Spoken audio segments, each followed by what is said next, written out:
Good morning, students. Today we are going to deal with the chapter Sources of Business Finance, and in this, the topic we have chosen today is shares.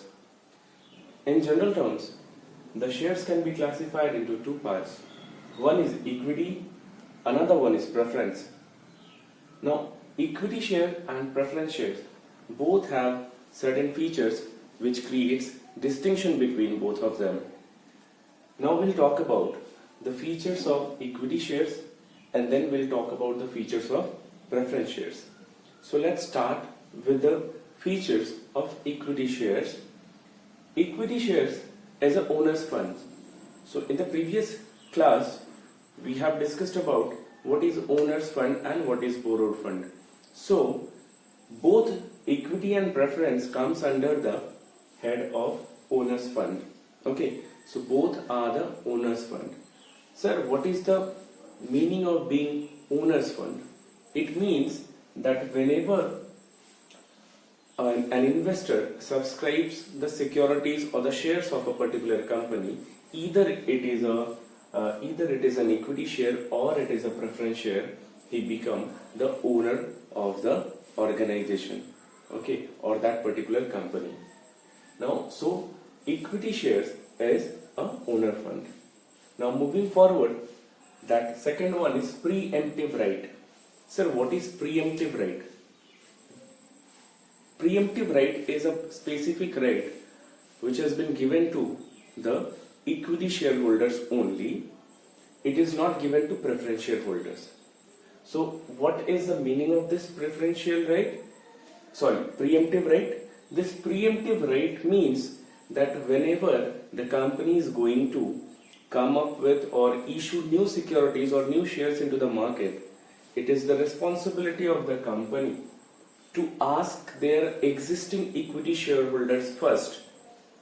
Then, if the existing shareholders are not interested to subscribe the securities of the particular company, then the company can move forward and issue the securities to the open market.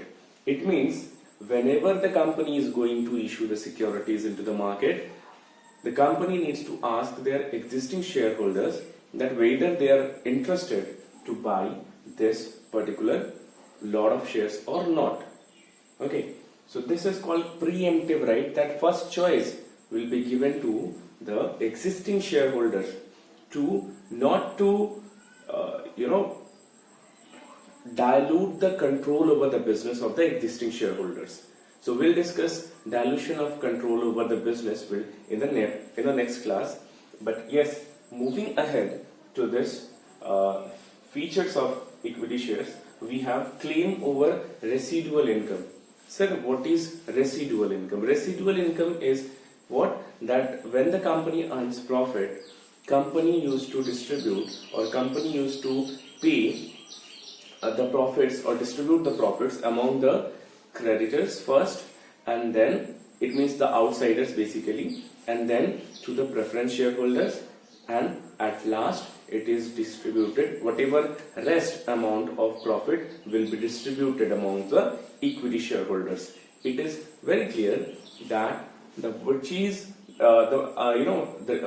out of the total profit, after distributing this to the outsiders and the preference shareholders, whatever remains rest will